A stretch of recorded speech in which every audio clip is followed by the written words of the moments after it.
Did you really think he'd choose you? She whispered, her voice like silk over glass. I froze in the doorway of our small kitchen in Ibadan, staring at her as if I'd misheard.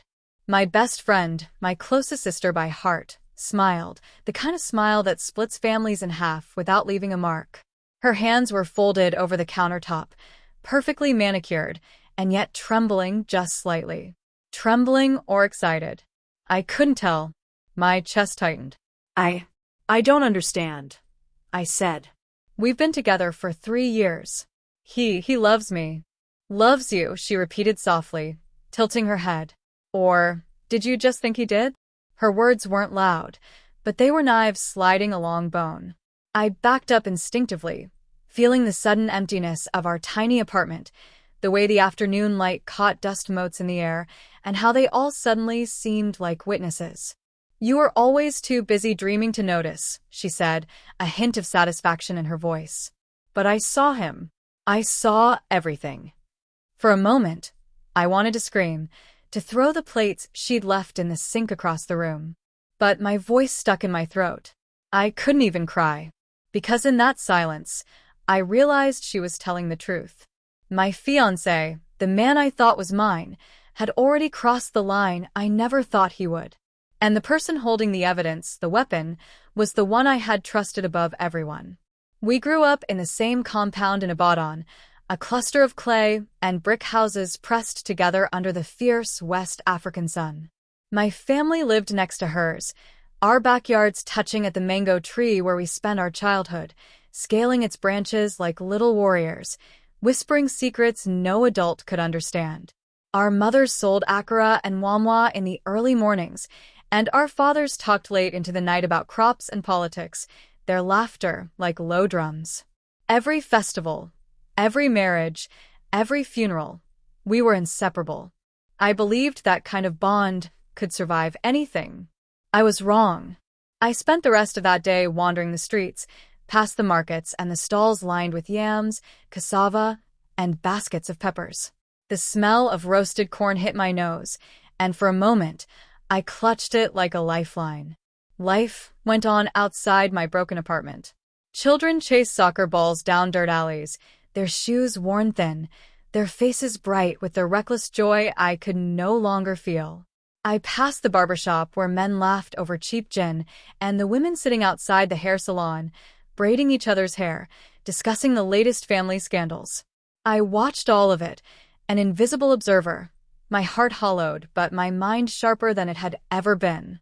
He, the one I thought I knew, he was sitting at a cafe near the University of Ibadan, laughing with her, my so-called best friend.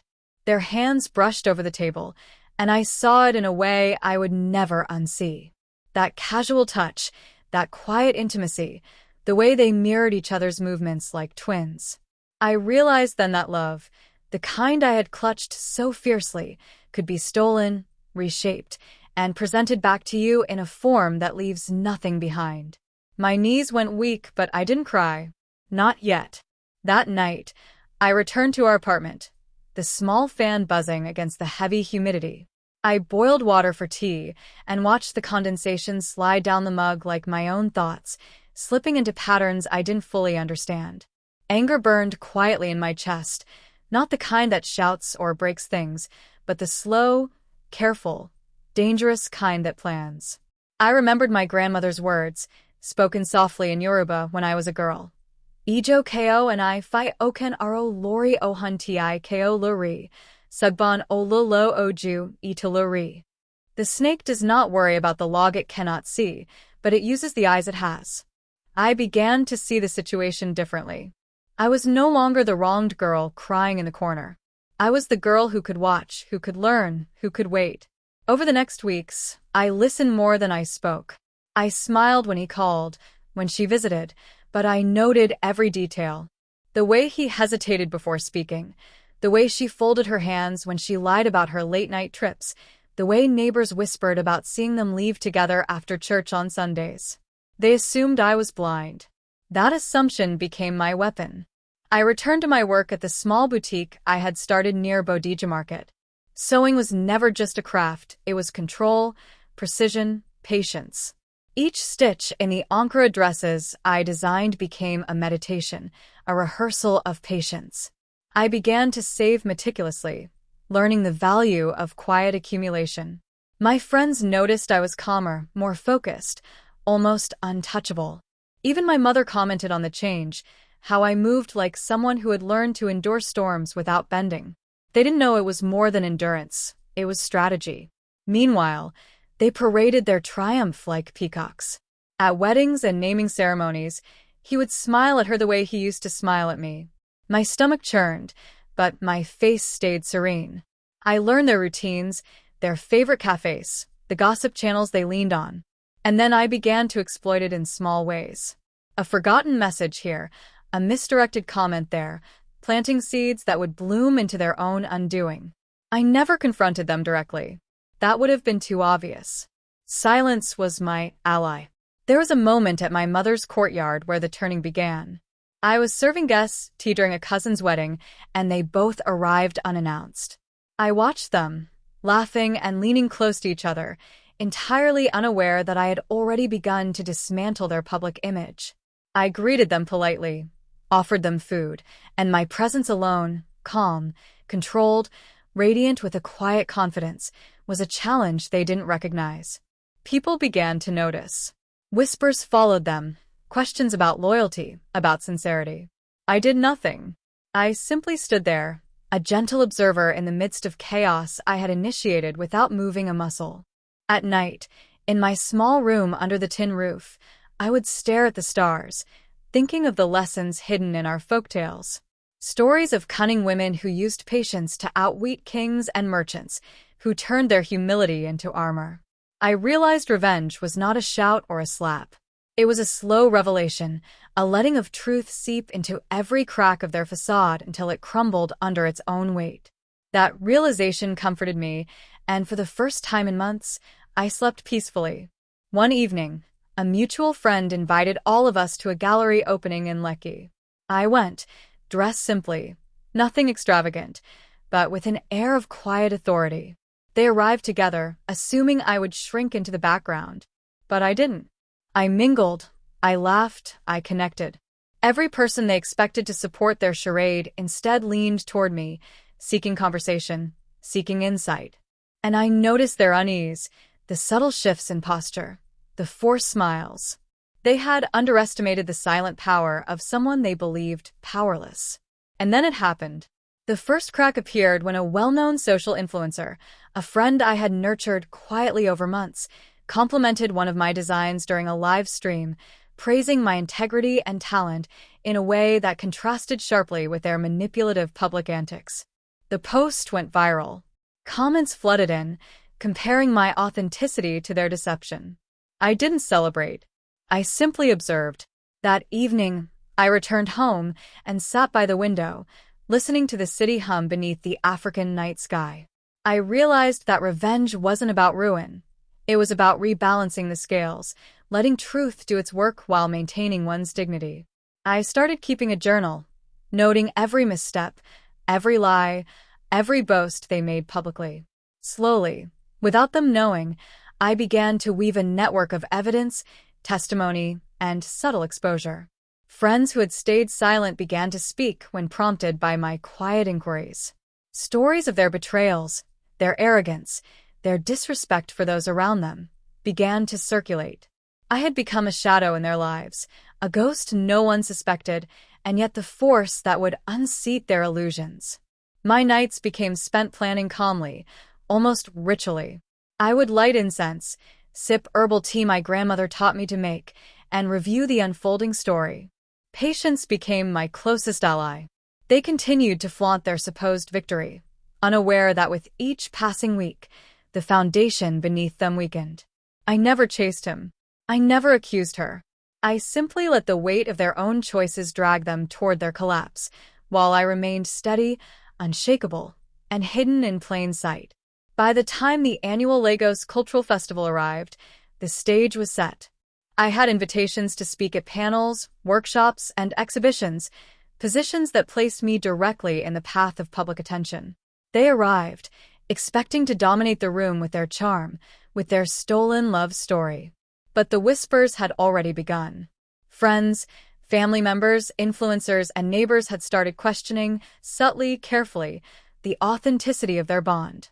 I watched from the sidelines, a quiet smile on my lips, as the very audience they sought to impress became the agents of their own unraveling. And yet, even in my meticulous planning, I held back the final act. Revenge is never complete until the moment is unavoidable, until the world can see clearly without doubt. I allowed them to bask in a false sense of security, to continue believing that nothing had changed. Meanwhile, I cultivated my reputation, my independence, and my network. I had become more than the girl who had been betrayed. I was now a woman whose intellect, patience, and restraint commanded attention without a single harsh word. At night, I would sit on the balcony, the Lagos skyline glittering like scattered gold, and think of the mango tree from our childhood. Back then, it had been a place of trust, of secrets, of sisterhood. Now I realized it was a symbol of survival. From those roots, I had grown quietly, unassumingly, and now stood taller than anyone who had doubted me. And deep down, I understood that the ultimate revenge wasn't in the public spectacle I was yet to unleash. It was in the calm certainty that I had prepared myself, body and mind, for the life that was truly mine. By the time the Lagos Cultural Festival arrived, I felt the subtle shift in the air long before anyone else did. The city itself seemed to sense it. The way vendors haggled over prices more aggressively, the way streetlights reflected sharply against the damp pavement after the evening rains, the way conversations carried whispers of change. I moved through the crowds quietly, a woman unnoticed, yet entirely present. My best friend and he were already there, standing in the center of attention, laughing with the kind of bravado that only arrogance could produce. I watched them, noting the micro-expressions they couldn't hide, the flicker of discomfort when someone asked too many questions, the subtle glance they exchanged when a familiar face recognized the gap between their story and reality. I attended panels, met with artists, and spoke about the cultural importance of storytelling in African societies. People listened, nodded, recorded, and shared. My words weren't dramatic. They weren't accusations. They were simple, deliberate, true. And in truth, authenticity has a way of unraveling pretense faster than anger ever could. I could feel the slow erosion beginning in their world, and it was intoxicating, not because I delighted in their downfall, but because the universe had begun to balance itself quietly, elegantly, under my guidance. Weeks passed, and I continued my careful observation. They were reckless, thinking they could flaunt their relationship as if it were untouchable. He would hold her hand in public, whisper jokes only she understood, and my stomach would tighten, but my face stayed calm, serene. I smiled when acquaintances commented on their coupledom, and I listened as their own words began to betray them. She would casually boast about trips they hadn't taken together, about conversations that never happened, and I noted every lie with silent precision. It was during a neighborhood wedding in Ibadan that the first subtle cracks appeared. My friend and her new partner arrived in style, her dress a perfect mirror of wealth and her hair immaculate. They expected admiration, attention, and envy. Instead, they found questions. A distant cousin asked about a trip they had claimed to make. A neighbor wondered aloud about a project he had supposedly started. Small things, barely noticeable, but they stuck. She laughed nervously. He forced a grin, and the room shifted its energy toward doubt. I remained seated in the corner, sipping palm wine, smiling gently at the children playing nearby. The more they tried to maintain their facade, the more evidence of their recklessness became apparent. At the same time, I began quietly rebuilding my life, piece by piece. I rented a small studio in Yaba, where I showcased my Ankara designs, combining traditional prints with modern cuts. Women from all over Lagos began visiting, praising the elegance, integrity, and subtle power of my work. They left not only with clothes, but with a sense of hope and trust. And word spread, slowly, methodically. My name became associated with quality, honesty, and sophistication, a stark contrast to the whispers surrounding my former friend and the man I had loved. I began to weave social influence into my plan, connecting with journalists, bloggers, and social media voices I knew would amplify truth without me having to speak directly. I shared anecdotes, never about them, never revealing my hand, but through indirect observation and commentary, people began piecing together the discrepancies. Rumors that had once been harmless now grew into questioning murmurs. Their arrogance blinded them. They laughed at my supposed meekness, convinced that time and youth were on their side. They were wrong. One evening, as the harmattan winds swept over the city, carrying the faint scent of smoke from cooking fires across the skyline, I received a message from a mutual acquaintance. "They're spreading lies about you," it read. But it wasn't fear that gripped me, it was opportunity. I responded calmly, arranging a small gathering under the guise of a creative workshop. It would be intimate, cultural, and entirely focused on storytelling. Only people who valued truth, art, and insight would attend. I knew they would come, drawn by curiosity, and that they would speak freely among others who didn't know their true intentions. The workshop arrived. They attended, naturally, believing I had no power, no influence, no claim to the room. They laughed, they joked, and I watched them with patience honed over months.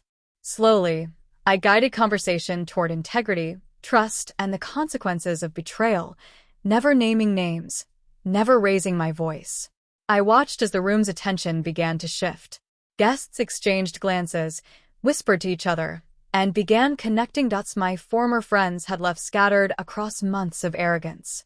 Their laughter faded, replaced with a tight, nervous energy they could not disguise. I allowed the moment to linger, the silence stretching just long enough for tension to become visible, almost tangible. I spoke softly about the power of quiet observation, about how patience allows truth to surface in ways anger never could. My words were gentle, almost folkloric, yet they struck the space like a bell. And in the way the audience responded, with curiosity, subtle acknowledgement, and nods of understanding, I saw their panic begin to settle in. For the first time, they realized that the world was no longer theirs to control, and that I had become something they could not manipulate. The next few weeks were a careful dance. I maintained cordiality in public spaces, greeting them, responding politely, offering smiles, but always with an edge of observation. I kept meticulous notes, quietly encouraging small revelations through mutual acquaintances, all while my designs, my workshops, and my reputation continued to flourish.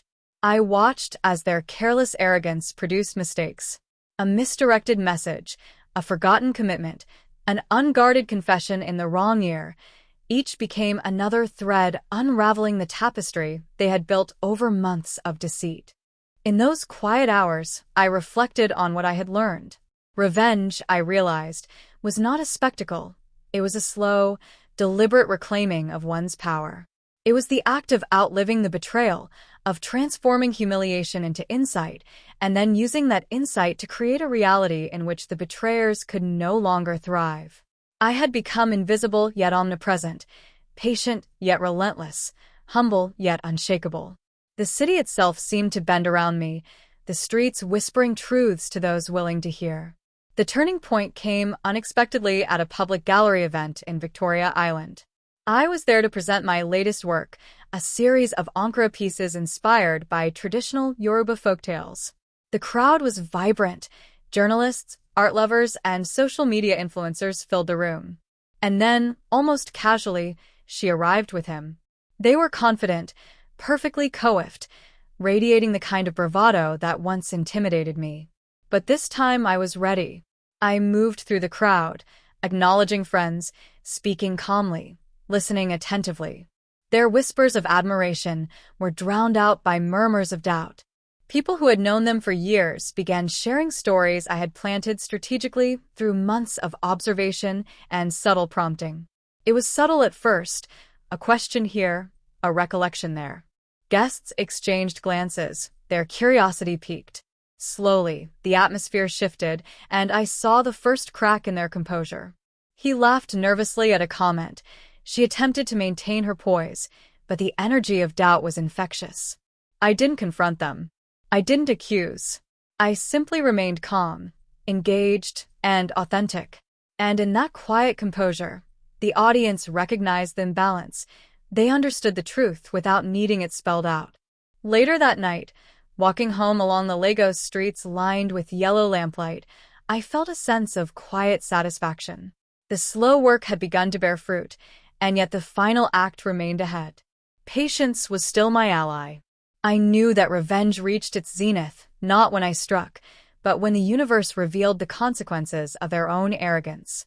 And as I passed street vendors selling roasted plantains, I thought of the folk tales my grandmother once told me, stories of women who endured, observed, and then quietly, impossibly, shifted the world around them. I realized I had become one of those women, a silent force, and that the path ahead, though dark, was mine to navigate. By the time the harmattan fully settled over Lagos, bringing a sharp chill to the night air, I had begun assembling the final pieces. Evidence of their duplicity, the whispers of acquaintances, the careful notes of public missteps, all were collected with meticulous attention. And while they believed they had nothing to fear, I understood that the stage was nearly set for the ultimate reversal. My strength had been quiet, underestimated, invisible. Their downfall would not be my shouting or spectacle, it would be their own arrogance, revealed calmly to the world. The city felt different that week, as if it were holding its breath in anticipation. I moved through the streets of Lagos like someone who had nothing to prove, yet in reality, I had everything carefully aligned. Every interaction, every smile, every seemingly casual encounter had a purpose. I knew where they went, who they spoke to, and how their arrogance made them careless. The streets, alleys, and markets, once filled with trivial distractions, became my quiet allies. Vendors nodded in recognition, neighbors whispered in my favor, and even the traffic seemed less chaotic, as if fate itself was clearing my path. They still believed I had been broken, that betrayal had left me hollow and powerless. But I had changed. I had become a woman who could smile at a lie and still move forward, who could hear gossip and turn it into proof, who could endure humiliation and transform it into leverage. I had become a master of observation. And observation is more dangerous than any weapon. It began at a wedding in Acacia. They arrived, laughing and holding hands, assuming every eye would envy them, that every guest would be impressed by the stolen love story they flaunted. But the murmurs had already begun. I noticed the subtle glances between people who knew more than they pretended. A colleague, discreetly leaning toward me, whispered about the inconsistencies in their accounts, about nights that didn't add up and trips that never occurred. I nodded politely, letting the information circulate naturally, allowing it to settle in minds before action. I kept my own presence understated, almost passive. I laughed when prompted, thanked people for compliments, and guided conversations in the direction I wanted. And yet, even in my calm, I felt the slow rise of a tide beneath the surface, a tide that would pull them under when the time came. Each whispered observation, each casual question planted by an ally, was a thread. I had spent months weaving them, ensuring that when the final moment came, the entire fabric of their lies would unravel without me lifting a finger. They became reckless. They no longer noticed the small details I had been tracking. One evening, at a gallery opening in Victoria Island, she mentioned a secret dinner they had attended in Ikoyi, boasting about how exclusive it had been. In reality, the event had been cancelled, but she had already spoken to the wrong friend, someone loyal to me, who repeated the story carefully to the right people. Their narrative began to crack in public, subtly at first, then more noticeably. A small ripple became a wave of doubt that spread faster than any lie they could tell. I didn't confront them directly. My power was quiet, invisible. People began questioning, connecting dots on their own. Friends who had remained silent began asking pointed questions. Influencers and journalists I had nurtured subtly referenced inconsistencies in their social media posts, never mentioning me, never naming names, but the implications were clear. Their arrogance had made them blind to the quiet influence I wielded from the shadows. It was during a cultural panel at the University of Lagos that the first significant collapse occurred. I had been invited to speak about African folktales and the strength of women in our stories. They attended, confident, smiling, believing they were untouchable. I spoke calmly, weaving narratives about resilience, observation, and the subtle power of patience. No one suspected that my words carried a mirror for the audience, reflecting the truth of those who had tried to deceive and dominate. Midway through my talk, a mutual acquaintance stood up, asking a question about integrity and the consequences of dishonesty in personal relationships.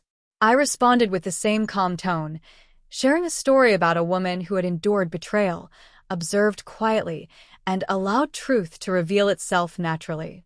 My words didn't point fingers, but the audience connected them immediately to the couple in question. Murmurs spread through the room, subtle glances were exchanged, and for the first time, I saw their confidence falter. After the panel, guests approached me, sharing personal anecdotes, some intentionally aligned with the narrative I had been cultivating. Each person's story was a piece of evidence, a reinforcement of the psychological web I had spun. By the time they tried to speak with friends, the seeds had already grown into doubt, subtly undermining their credibility. They began to argue quietly, unaware that every word was being absorbed, every gesture analyzed. Their own social missteps became proof of their duplicity. I continued to cultivate public presence, attending events, speaking at workshops, and connecting with influential figures in art and culture. Meanwhile, they floundered, their arrogance preventing them from noticing the growing skepticism. They believed their charm and stolen narrative could protect them, yet they failed to see that the world had already begun observing, questioning, and, most importantly, listening.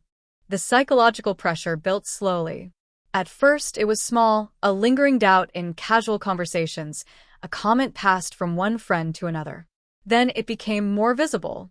They would misstate facts in public, attempt to control conversations, and laugh off questions that demanded clarity. Their smiles became forced, their composure cracked in minor but noticeable ways. I remained calm, serene, and invisible in the chaos, my presence unnoticed, but profoundly impactful. And then the final stage arrived. I organized a charity gala in Victoria Island, a cultural evening celebrating African art and entrepreneurship.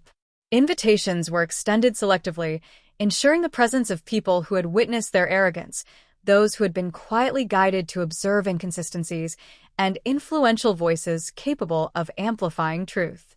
They attended, still confident, still believing they could dominate the event with charm and pretense.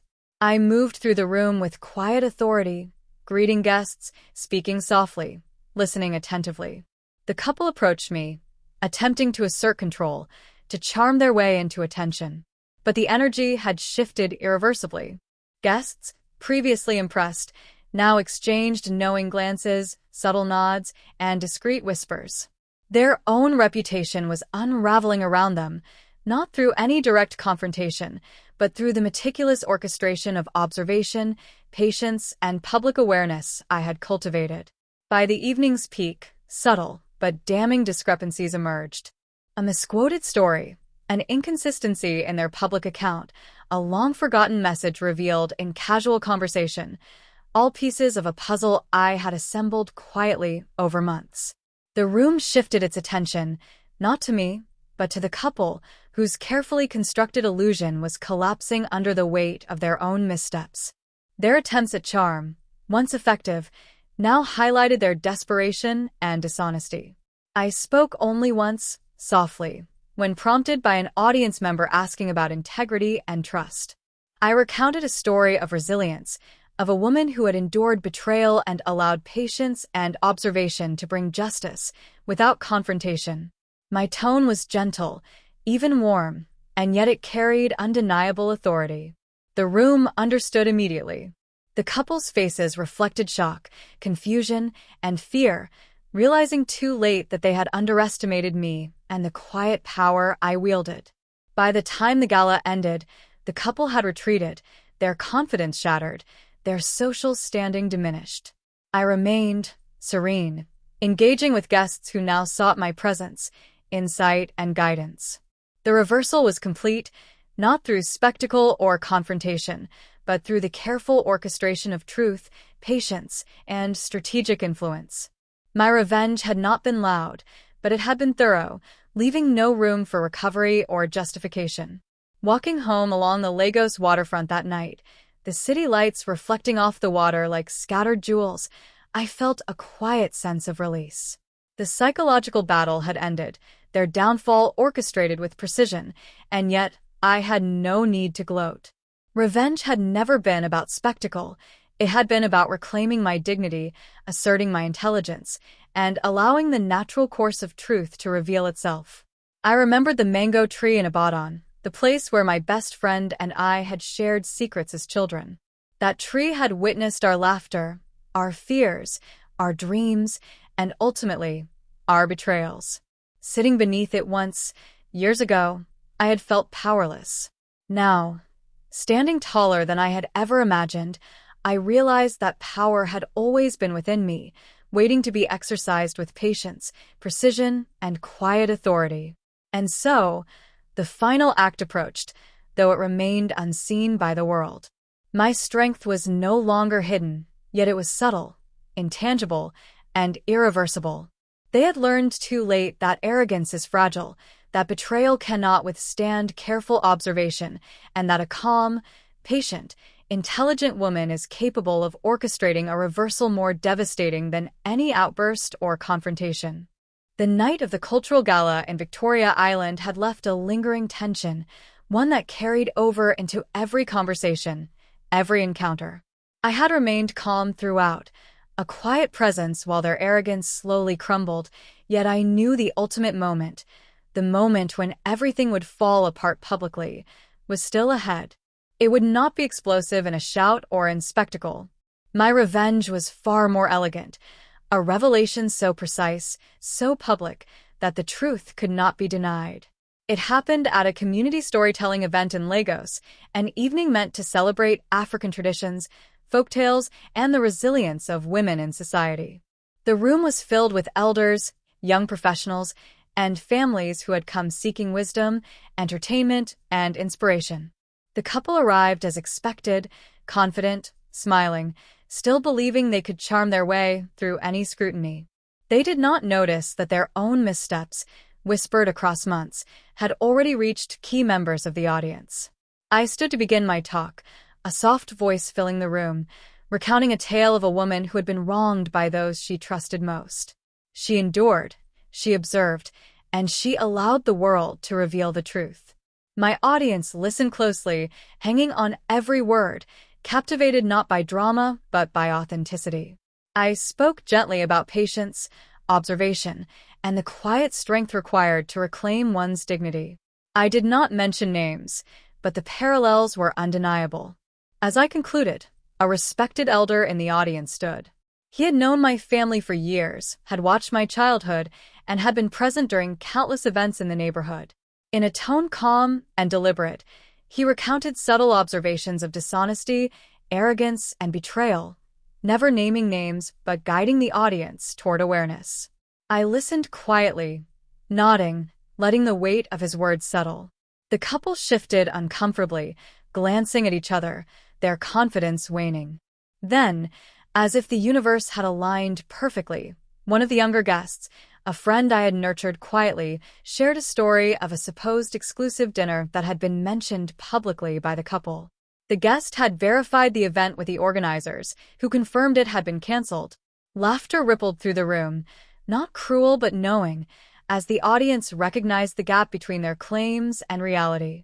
The couple froze, realizing the room had collectively pieced together the inconsistencies they had left exposed.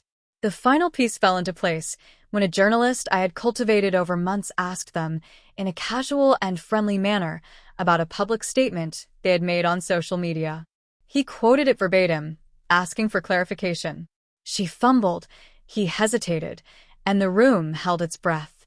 The calm patience I had cultivated over months had now orchestrated a public unraveling. Each attempt they made to explain or charm their way through only highlighted their dishonesty. Every lie they had counted on to shield them was now exposed, amplified by the very network of truth I had nurtured. I did not speak again. I remained seated, calm, observing the scene as it unfolded. Their faces shifted through stages of panic, disbelief, and desperation. Friends who had once remained silent now questioned them openly. Influential figures, previously impressed by their charm, exchanged subtle nods and whispers. The energy of the room had changed entirely.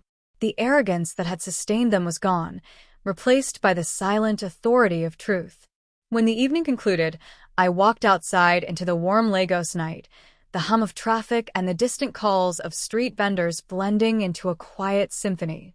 They followed behind, still attempting to salvage dignity, still unaware that every action had already been noted, every misstep recorded in the minds of those who mattered. I did not look back. I did not need to.